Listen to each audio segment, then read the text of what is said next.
My name is Lourdes Pasimonses, Grade 1 Hope. Enjoy!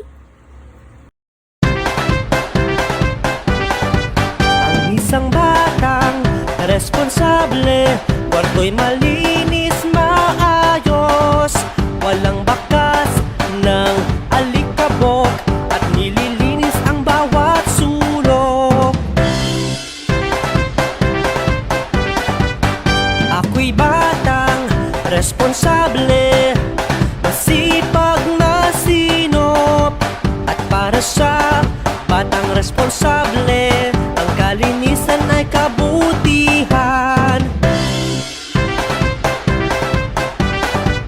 Ang isang batang responsable, kwarto'y maaliwalas, presko, nagwawalis ng mga kalat, nasa ayos ang lahat.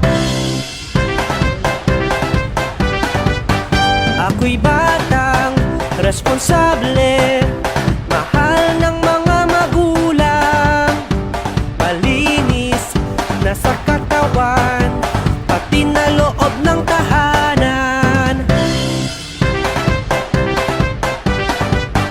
Ako'y batang responsable, masipag, masinop, at para sa batang responsable, ang kalinisan